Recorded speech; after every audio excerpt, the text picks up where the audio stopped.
Hi everybody, Rob Tabby here, Managing Director of IBS Electronics. I'm here today in Shenzhen, China, at White Horse Laboratories with founder Mark Reinhardt. Good to see you. Good to see you. Good to see you. Mark has been so gracious to extend his invitation for us to come see his facilities. White Horse Laboratories has been a partner with IBS Electronics for many years now on all our supply chain needs for testing, component level testing, failure analysis testing, packaging, anything that goes into any type of component level certification and processes. So Mark, why don't you tell us a little about White Horse and exactly what you do here? I started White Horse in 2004. We started it when the industry was really beginning to understand how big the counterfeit problem was. When I started White Horse in 2004, no one was even inspecting anything. They were just buying from online platforms and reselling, finding out that they had huge RMA rates. So we started getting involved as the test company in China, the first company in China that do what we do, to identify the substandard and counterfeit product that was coming directly from the suppliers. We would receive directly from the supplier before it went to the buyer. And we were finding up to 80% reject rates for product that was remarked, refurbished, outright counterfeit that no one was even checking before. So that was the state of the industry in 2004. I had started the company in 2004 after I had come to China first in 2001. My personal background was with an EMS and an OCM. Okay. And I started White Horse in 2004 after understanding at the OEM level what was happening with our factory reject and the steps that we had to take to keep it out of the counterfeit market. Right, yeah. And there was a real niche for what we were doing and a need for what we were doing. So I rolled up the sleeves and dove into it. So, I mean, I think what a lot of people want to know is, how did you end up in Shenzhen, China? I think you started first in Hong Kong and you ended up in China. How did this happen? The company I was with for several years before in the U.S. had several divisions with the same company. I was with their EMS division in the United States, and then was moved to China, Hong Kong and China in 2001. To run operations and distribution. So I was based in Hong Kong initially, but the work was really at the factory. Okay. So I moved very quickly from a Hong Kong base into a China base because the operations, the manufacturing was done here, and that's where the attention was needed. So that's why I got here in the first place. But I love it. I've been here for 18 years now. I love the country, and it's good. I mean, the right place to be. The beautiful facilities built, which we're going to take on a tour with shortly. But you know, how do you? I mean, a couple of questions is, how did you, as I said, doing the human resources and culture, adapting to it? How did that take place? How did that all work? Take us through a little bit of the quick, you know. I think that's actually harder than the engineering. It really is harder than the engineering. My background actually in the OEM and EMS was actually initially in human resources, which was mostly in team building. That was what I loved about it, was the team building side of it. That's what I loved throughout the whole operation is finding people with talent, but more importantly, finding people with character and putting them together to work on their strengths and weaknesses to achieve things that they couldn't do on their own. Culturally, team building is still pretty much the same. People have strengths and weaknesses, and they work usually better as teams together. The language part is very difficult. I still struggle with it. So do you speak Mandarin now? Or? Oh, I could get around. I do a lot better now that my wife has me talking to her parents. So I am getting better at it, but I can navigate. But somewhere between my bad Chinese and some charades and a whiteboard, we really can get done what we need. Yeah, I understand. I mean, myself, I've been coming to China for almost 20 years now, and still I get around with xie xie ni hao. So, you know, thankfully I have a great staff behind me that helps and translates a lot of stuff for me. But as I know, living here, it's that standard to low, because I know 20 years ago, 15 years ago, still to get around is very difficult. Just not speaking. I wouldn't call it articulate, but articulate. It's functional. Well, very good. So how about you take us to start with a tour, take us around the facility, and show us how, you know, everything works, the process that comes into play. All right, sounds good. Okay. So here we go. We're going to the test lab. So put the feet here. Yep, you got to pass the ESD to get it. ESD safety. Yep. Put that in there, and he's coming through. Correct. Nope. Oh, push and hold the button. Push, hold the button, and you are clear. You can come All right. Let's do this. So welcome to the William Shockley Test Center, which we rededicated the name of our lab this year to the William Shockley Test Center. William Shockley is the inventor of the transistor effect, so essentially the father of microelectronics. So couldn't think of anybody better to name the lab after this year. But how we've laid the lab out is very consistent with the AS6081 protocol. We start with external visual inspection, and that goes through engineering review. So any defects that we find in visual inspection that already tell us the part is substandard or unacceptable, engineering will stop it there, and we don't need to go through advanced processes. And then advanced inspection processes like destructive testing is done outside of the EPA. X-ray, XRF, the radiographic processes are done at the back of the lab after they pass through engineering. And then only if they even get that far, we'll go through electrical testing, which is the back half of the lab. So our process flow really is to receive, go through visual inspection, engineering review and approval, electrical testing, and then through to packaging and ship out. So I know you've explained to me before that you guys create a custom software system called Pegasus. Yes. Explain to us how that works of tracking from the incoming all the way through inspection test protocol. Not just every order, but every item number. So if we have an order for 5 different part numbers, every part number when they received are assigned a unique work order number. The carton boxes, when they come in, they are tagged. So we generate a label. That label is identified with the work order number for each one of the carton boxes. The carriers that we remove from that carton box are then all individually labeled with the same work order number. When we take the samples out of the carriers, they're placed in individual holding trays, each, again, with the work order number, so that we don't even mix the samples from between 1 or 2 different reels. So that's all tracked throughout the system by work order number tracking. The system itself was all internally developed. We looked at some commercial off-the-shelf systems, but nothing matches what we do. So we've developed that all internally. It's all been hand-coded by our IT development team. But that system is everything from our checklist. Our inspection checklist entries are done automatically, or not automatically, but directly into the system from the lab technicians. The photos that they take and all that information is fed directly into the system. And they use in visual inspection, for example, you can see we use 2 different screens. Correct. One screen is for the checklist entries, and the other screen is for analysis. They're looking up data sheets, comparing to the package outline drawing, and of course examining the photos, which are going to be fed into the report, which we got to go take a look at that one because that's really ugly. All right, so come along and check out this.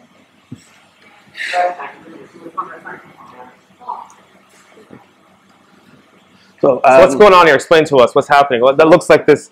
There is a burn-in or something happened, failure. First of all, this is a module. This is a completed PCBA. So this isn't just a component inspection. This is a PCBA inspection, which is some stuff that people don't know that we actually do. I'm hoping this is associated with a failure analysis, because if this is new product coming in, someone's got a serious problem already. Now this is obviously a shorted out device. So one of the devices, and particularly coming from one lead, is already shorted out on the entire module. So in a failure analysis, we're going to have to break down the device to see where that short actually occurred. Was it a failure on this particular device? Did the failure originate from this device? Or did it originate from somewhere else and it just magnified or became evident when it passed through to this device and passed through shorted out as it went through? But it's a pretty good example at random of why we inspect stuff. So Mark, why don't you explain to us this contraption system you have, test system you have here? The aardvark. This is actually a thermal control unit. This is a TCU, or nickname it TCU. Okay. We can control the device, the temperature of the device under test from negative, I believe it's negative 80 C up to 260 C. Okay. Not just for a period of time and bring it back. It's not a thermal chamber. It's actually we control the temperature of the device while it's being tested. Okay. So we simulate the atmospheric condition in which it's designed to be used, particularly aerospace military. When you're up in... So these are the temperature levels going from 150 C down to 20, like down to negative 250 C. That's what it's we're doing. Testing the device at negative 50 C. At negative 50 C. Oh, wow. Okay. Yeah. So it's actually connected. There must be a capacitor in there because we're using an LCR meter on it. Sorry, it's a resistor. So we're testing the resistance value of the device while it's at, right now it's at 25 degrees C. Okay. So the process is we take it from ambient, then we go down to negative, then we go back up to ambient, then we go back up to positive, then we come back to ambient, and we test it at each step. And you have to hold the device at that temperature for a period of time to make sure that the inside of the device is the same temperature as the atmosphere around it. Okay. So on that end, I mean, I can say in the market coming into place, so really a component that is not a substandard will not stand that temperature testing, right? When you go into those high levels, that's when you find the easy failures would be easy to see. That's substandard. And that's probably where we see a vast majority of the counterfeits are devices that are like a commercial grade, but they're being sold as an industrial or as an aerospace grade. At ambient, they may test the same, but you see the difference when you test at temperature range. A device that is a commercial grade device is likely not going to work at the min or max operating conditions that we see in it for aerospace and military, or even automotive and industrial. Automotive grade, yeah, industrial. That's probably the most counterfeit areas. C's remarked as I's and yes, yeah, correct. Especially as important it is getting into aerospace defense or automotive grade. I think this, as I said, these test protocols really can differentiate any component to what it is for the material composition. It's not, as I said, you don't have to actually test electrical standards at some point. You can put it in there and say, first of all, does it pass the temperature range? That's and as I said, that's the key. Have the right capacitance values at the temperature range. So last year was crazy with the MLCs. We're just going not commercial, not commercial, not commercial, but they're all being sold as automotive grade. We're like, no, they're not. Yes, that's good. Very good. And that's just one of the sequences of test stations that we have built throughout. So we've got everything from the active discretes, passive discretes, linear, analog, mixed signal, advanced digital process, as well as processors. Okay, I can see she's doing some testing right now, or she's moving some components around. Oh, yeah. She's doing actually testing. These would be active discretes. We use an automated test system, so we can test all the active parameters or an active discrete. Okay. With the MLCCs last year, we see a lot of shorts in the active discretes, particularly the high-power active discretes. So what we were seeing last year particularly was devices that are low power being sold as high power. Okay. So like a 5-amp MOSFET was being sold as a 20-amp MOSFET. And the only way to know that is if you're actually testing it at 20 amps. What we see, a lot of people have the capability to test in milliamps. You can't test a 20-amp device at milliamps. You have to test it at 20. We have the capability to go up to 100 amps for testing conditions, as well as 2,000 volts. Oh, wow. So we see a lot of low power being sold as high power. And on the outside, it's still a TO220 package. They're going to look the same. But it's on the inside where the functionality is different. Now we're in our radiological area. This is to do our radiation-based testing. So X-ray, which we're really looking at lead frame and the lead frame and die position profile. We've even seen dummy parts that actually have no wafer on the inside. It's just plastic and pins. Don't see everyone. As soon as you think we're not going to see them again, then we see them. And so we're looking at an X-ray. We're looking for the lead frame profile to make sure the skeleton of the device or matching dental records are consistent. The size, the shape, the orientation of the die, making sure that that's consistent. And if the bond wires are all intact and even have the right pinouts. Sometimes pin 2 is supposed to be a non-connect. But if X-ray shows it's connected, yeah, okay, it's not the right part. And then XRF is a spectrometer-based test system. We shoot an ion beam at the target, and it makes the, for lack of a better way of saying it, it makes it vibrate. And all elements vibrate at different frequencies. And there's a spectrometer on the outside that measures the frequencies that it's reading, and it identifies it with what element it's coming from and in which concentration of the target area of those elements. So it goes from basically explaining for the simplest, it's the material composition of how the component is made, correct? What's inside of it, okay. Yep. We can use it on the molding compound to see which elements are in the molding compound. We can look for contamination. We can look for, the most basic application is RoHS and lead. So we're in the destructive test processing area. This is outside of the EPA because we're destroying the parts anywhere. Back in this area, this is our corrosive chemical handling. So this is decapsulation where we're using acid. And they're not the general use acid. These are the nasty acids. Plus HCT, or heated chemical testing, are done in the corrosive areas. And I don't actually have access to even get in those rooms because I'm not a trained chemical handler. That's what we do in those areas. So we're doing, like, for example, decapsulation.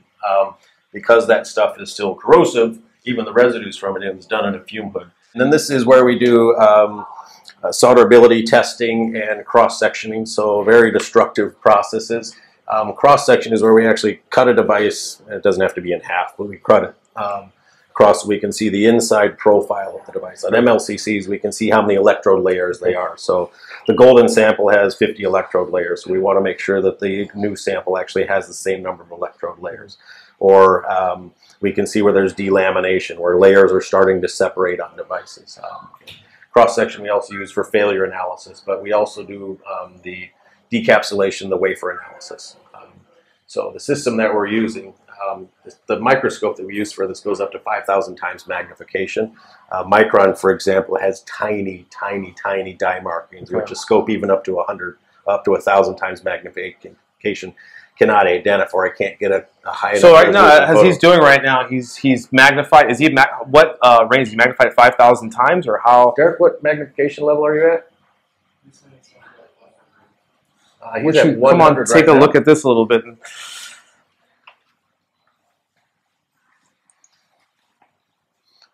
But the decapsulation process itself is just exposing the dye. So when you say decap, all we're doing is we're removing the insulation around the device to expose the dye itself. But it's the analysis on the dye, which is really the part of decap that everybody's interested in. Here we're on dye analysis. We are looking at the architecture, how the circuitry is laid out. We're looking for traceable dye markings, anything from the manufacturer's logo to a part number. It could be an internal part number. Does the factories give you markings, or are there sheets that they can say when you compare to that say this is an original item? Or TI used to. Okay. TI used to have an image of their of the dye topography. I think they realized people were using it to copy the parts, so they stopped doing it. So no one publishes this. So the best way is to have actually a golden sample and then to match it with an if we don't have one already on file. Okay. We do have thousands of part numbers on file, but there's billions of part numbers out there, so you're still looking at a snowball's chance of hell of finding the one that you're looking for. So a golden sample certainly is the best way. Golden sample needs to come with traceability. We need to receive it with the traceability so we know it's really a golden sample. Somebody just giving us a part and saying, here's a golden sample. Yeah. Is it off the shelf? I have no idea where it came from, so we call origination. it correct. Anything that we've got on file that we tested before, we will refer to as a reference sample as long as the test was positive. Okay. Go ahead and go back, Derek. Right now you can see where we've actually got the linear tech. We've got an LTC dye marking. Okay, I can see right there. Okay. Yep. So we've got traceable dye markings here to the manufacturer. We don't have a complete part number on that, but we do know it's an LTC part. Or sorry, linear tech. But also under decapsulation, we are looking for dye damage. So we can see ESD damage or electrical overstress. Okay. That part that we just saw that was shorted out. That was visible on the outside. But sometimes that damage has not materialized on the outside yet, but we can see it internally. That's another service you provide. Yeah, that's more in the failure analysis. That customers come to you with a circuit or a component that had something happen, went bad on the board or circuit. Correct. And you guys test the board to see exactly what's going on inside of it. Correct. Failure analysis starts with the application itself. Like somebody goes, all right, my TV isn't working. So we have to break down the TV to see where that failure occurred, and then if we break it, it's a step-by-step process, kind of like peeling the layers off an onion. Right? It wasn't that, it wasn't this. Then we get to the board level diagnostic. We have to look at the PCB itself, and then if it's not the PCB, we need to look at the componentry itself. So we started looking at each component to find out where the failure occurred, and then we have to break down the individual device to see why it failed. The damage could be caused by the manufacturer, the original component manufacturer, by some kind of control process. It could also be caused by the application itself, bad application design, or it could be a fake part. It could be any of those things and probably a couple other ones. So failure analysis is finding out exactly what went wrong with it. You've probably seen everything under the sun with the failure analysis side. We've seen a lot. This guy's probably seen a lot more. He's an outstanding failure analysis engineer. Very creative, and I mean, he can tell by the shape of the crater if it's from an OCM or through an outside source. Excellent work, but part of that is giving the guy the right tools. Boy, so. And part of that's giving him the right tools. This microscope that he's using now is outstanding, not just for decapsulation, but in failure analysis, even on marking permanency tests. We can actually look at the topography of the molding compound to see if it's been sanded down, and we can measure the height. You've seen yes. You can see in a topographical map when it's all red and blue and green, depending on how high it is. We can do that on the molding compound to see if it's nice and flat. It's been sanded or scraped or things. Yeah, we can see it under a normal microscope, but it doesn't really. It's not convincing in the photo because it still just looks black. So this one actually can show the topography, particularly matched with HCT. HCT tends to get a lot of false failures. So using this kind of magnification or microscopy with it can really show if there's actually a coating that was removed or if we just dissolved it. And then this is our isolated high voltage testing. We can go up to 3,000 volts with a programmable power supply. A lot of failure analysis as well as dielectric or high pot testing. So what type of components would you use to push these? So capacitors? Capacitors, but not for capacitors. Okay. Capacitors have a resistance to voltage test. they're supposed to break down, or they're supposed to withstand a certain amount of voltage. So if you have a weak device that's being sold as a strong device, when we push the voltage through it, it will crack. Actually, they tend to pop or smoke. But also high-power devices and curve trace. Curve trace is really a failure analysis tool. It's for measuring 2 points and looking for the connectivity between them. Unfortunately, frequently it's actually used as a functional test. If it fails, it is functional, or it's not functional, but it's not really a functional test. Because I think a lot of people... It's a diagnostic tool. Yeah, a lot of people have that difference between was a functional test, even though on our team as well as like functional tests, but especially on a semiconductor, actually you have to build the board for the full functional task to process. I know it's a very extensive process and very expensive and time consuming compared to the curve trace, which is a lower cost, but it's just a... how does it work? Is it pin to pin, or how does it do the curve trace? Pin to pin. You have to look at the pin out. The pin assignments are on the manufacturer's data sheet. Then you say, right, pin 1 is supposed to be connected to pin 8. Are they connected? And the curve is one way if it's shorted out, meaning the wires are crossed. If there is no circuit at all, if the circuit's been broken, it's an open. Okay, so it's a different shaped curve. So we're looking if the pins that are supposed to be connected to each other are connected to each other. You're right, there's no setup time, and we don't need a special fixture for it, but it's slow, because you can only test 2 points at a time, and the devices now are very small. So using manual probes on a target that small, and trying to hold that connection, very, very, very difficult to do manually. So there's much more effective ways of testing. How would you do that for that when they get to that small size? We actually have a custom designed fixture. It will hold the device under test in a specific area, and then the probes are actually managed by mechanical arms. So we can actually move the probes and hold them in place rather than trying to do that manually.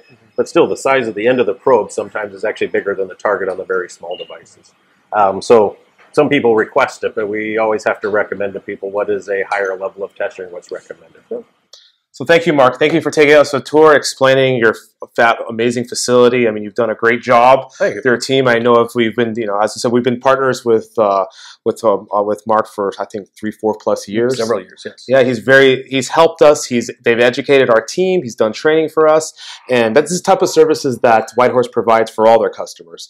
For all their key customers, they will do a lot of, as I said, you can explain to me more of the training and stuff that you can do for other customers out there. Again, our job is to let you do your job without worrying about the stuff that we do. You want to buy and you want to sell parts, that's what your business is. Our job is to let you do that without worrying about what's going to happen tomorrow. We also realize that what we do is fairly technical, and not everybody in this industry comes from the same background. And it'd be difficult to hire nothing but engineers, and it probably makes sales kind of difficult, because don't record that to any engineers, they'll hate me.